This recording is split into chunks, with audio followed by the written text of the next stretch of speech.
ఆంధ్రప్రదేశ్లో తెలుగుదేశం పార్టీ అరాచక కాండపై పోరాటానికి వైఎస్ఆర్సీపీ సిద్ధమవుతుంది. దాడులకు కౌంటర్ యాక్షన్ ప్లాన్ను రూపొందించుకుంది.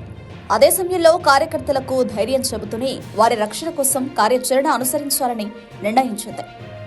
వైఎస్ఆర్సీపీ రాష్ట్రంలోని ప్రతి జిల్లాలోనూ లీగల్ టీంలను ఏర్పాటు చేస్తోంది. తద్వారా టీడీపీ శ్రేణుల్లో దాడులకు గురైన బాధితులకు న్యాయం చేయాలని నిర్ణయించింది. ఈ క్రమంలో తొలుత బాధితుల్ని తీసుకుని జిల్లా ఎస్పీల వద్దకు తీసుకెళ్లారు. అక్కడ ఫిర్యాదు చేయిస్తారు. ఆపై కోర్టులో కూడా దావాలు వేయిస్తారు. ఆ తర్వాత జరిగే ప్రొసీజర్లను లీగల్ టీం చూసుకునేలా వైఎస్ఆర్సీపీ ప్రణాళిక రూపొందించింది. ఇదిలా ఉంటే ఎన్నికల ఫలితాలు వెలువడిన మరుక్షణం నుంచే టీడీపీ అరాచకాలు మొదలయ్యాయి.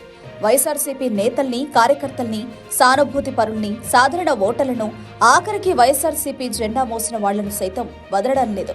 ఈ దాడుల్లో ప్రాణాలు సైతం పోతున్నాయి. మరోవైపు దాడులపై కేసులు సైతం నమోదు చేయకుండా పోలీసులు చోద్యం చూస్తూ వస్తున్నారు.